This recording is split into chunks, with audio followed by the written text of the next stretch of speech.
Okay, I'm going to read the next chapter of The Boy in the Striped Pajamas. It's chapter 16, and it's called The Haircut. It had been almost a year since Bruno had come home to find Maria packing his things, and his memories of life in Berlin had almost all faded away. When he thought back, he could remember that Carl and Martin were two of his three best friends for life, but try as he might, he couldn't remember who the other one was. And then something happened that meant that for 2 days he could leave Outwith and return to his old house. Grandmother died and the family had to go home for the funeral.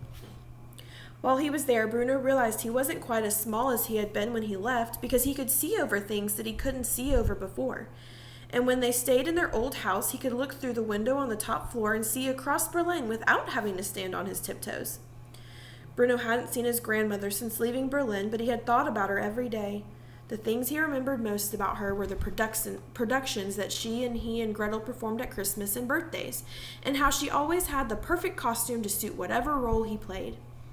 When he thought that they would never be able to do that again, it made him very sad indeed. The 2 days they spent in Berlin were also very sad ones. There was the funeral, and Bruno and Gretel and father and mother and grandfather sat in the front row, father wearing his most impressive uniform, the starched and pressed one with all the decorations. Father was particularly sad, Mother told Bruno, because he had fought with grandmother and they hadn't made up before she died. There were a lot of wreaths delivered to the church, and Father was proud of the fact that one of them had been sent by the Fury. But when Mother heard, she said that grandmother would turn in her grave if she knew that it were there. Bruno felt almost glad when they returned to Outwith. The house there had become his home now, and he'd stopped worrying about the fact that it only had 3 floors rather than 5. And it didn't bother him so much that the soldiers came and went as if they owned the place. It slowly dawned on him that things weren't too bad there after all, especially since he'd met Shmuel. He knew that there were many things he should be happy about, like the fact that father and mother seemed cheerful all the time now, and Mother didn't have to take as many of her afternoon naps or medicinal sherries. And Gretel was going through a phase, Mother's words, and tended to keep out of his way. There was also the fact that Lieutenant Kotler had been transferred away from Outwith and wasn't around to make Bruno feel angry and upset all the time. His departure had come about very suddenly, and there had been a lot of shouting between father and mother about it late at night. But he was gone, and that was for sure, and he wasn't coming back. Gretel was inconsolable. She was really sad. That was something else to be happy about. No one called him little man anymore. But the best thing was that he had a friend called Shmuel.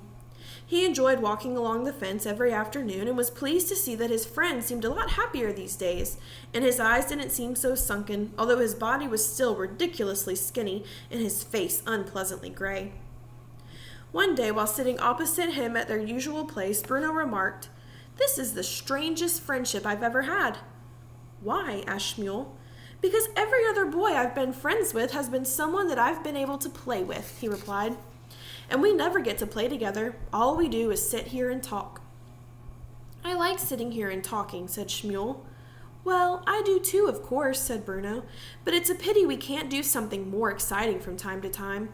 A bit of exploring, perhaps, or a game of football.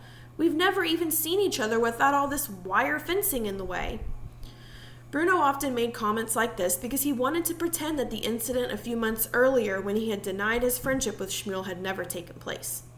It still preyed on his mind and made him feel bad about himself, although Shmuel, to his credit, seemed to have forgotten all about it.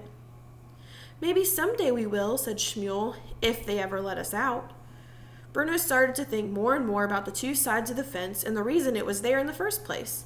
He considered speaking to father and mother about it, but suspected that they would either be angry with him for mentioning it or tell him something unpleasant about Shmuel and his family. So instead, he did something quite unusual. He decided to talk to the hopeless case. Remember, that's Gretel, his sister. Gretel's room had changed quite considerably since the last time he had been there. For one thing, there wasn't a single doll in sight. One afternoon, a month or so earlier, around the time that Lieutenant Kotler had left Outwith, Gretel had decided that she didn't like dolls anymore and had put them all into 4 large bags and thrown them away. In their place, she had hung up maps of Europe that father had given her, and every day she put little pins into them and moved the pins around constantly after consulting the daily newspaper. Bruno thought she might be going mad, but still, she didn't tease him or bully him as much as she used to. so he thought there could be no harm in talking to her. "Hello," he said, knocking politely on her door because he knew how angry she always got if he just went in. "What do you want?" asked Gretel, who was sitting at her dressing table experimenting with her hair. "Nothing," said Bruno. "Then go away." Bruno nodded but came inside anyway and sat down on the side of the bed. Gretel watched him from out of the side of her eyes but didn't say anything. "Gretel," he said finally, "can I ask you something?" "If you make it quick," she said. "Everything here at Outwith," he began, but she interrupted him immediately. "It's not called Outwith, Bruno," she said angrily, as if this was the worst mistake anyone had ever made in the history of the world. "Why can't you pronounce it right?" "It is called Outwith," he protested. "It's not," she insisted, pronouncing the name of the camp correctly for him. Bruno frowned and shrugged his shoulders at the same time. "But that's what I said," he said. "No, it's not. Anyway, I'm not going to argue with you," said Gretel, losing her patience already, for she had very little of it to begin with. "What is it anyway? What do you want to know?" "I want to know about the fence," he said firmly, deciding that this was the most important thing to begin with. "I want to know why it's there." Gretel turned around in her chair and looked at him curiously. "You mean you don't know?" she asked. "No," said Bruno. "I don't understand why we're not allowed on the other side of it. What's so wrong with us that we can't go over there and play?" Gretel stared at him and then suddenly started laughing, only stopping when she saw that Bruno was being perfectly serious. "Bruno," she said in a childish voice, as if this was the most obvious thing in the world, "the fence isn't there to stop us from going over there. It's to stop them from coming over here." Bruno considered this, but it didn't make things any clearer. "But why?" he asked. "Because they have to be kept together," explained Gretel. "With their families, you mean?" "Well, yes, with their families, but with their own kind, too." "What do you mean, their own kind?" Gretel sighed and shook her head. "With the other Jews, Bruno, didn't you know that? That's why they have to be kept together. They can't mix with us." "Jews," said Bruno, testing the word out. He quite liked the way it sounded. "Jews," he repeated. "All of the other people over the fence are Jews?" "Yes, that's right," said Gretel. "Are we Jews?" Gretel opened her mouth wide as if she had been slapped in the face. "No, Bruno," she said. "No, we most certainly are not, and you shouldn't even say something like that." "But why not? What are we then?" "We're," began Gretel, but then she had to stop to think about it. "We're," she repeated, but she wasn't quite sure what the answer to this question really was. "Well, we're not Jews," she said finally. "I know we're not," said Bruno in frustration. "I'm asking you, if we're not Jews, what are we instead?" "We're the opposite," said Gretel, answering quickly and sounding a lot more satisfied with this answer. "Yes, that's it. We're the opposite." "All right," said Bruno, pleased that it had settled in his head at last. "And the opposite live on this side of the fence, and the Jews live on that." "That's right, Bruno. Don't the Jews like the opposite then?" "No, it's us who don't like them, stupid." Bruno frowned. Gretel had been told time and time again that she wasn't allowed to call him stupid, but she still persisted with it. "Well, why don't we like them?" he asked. "Because they're Jews," said Gretel.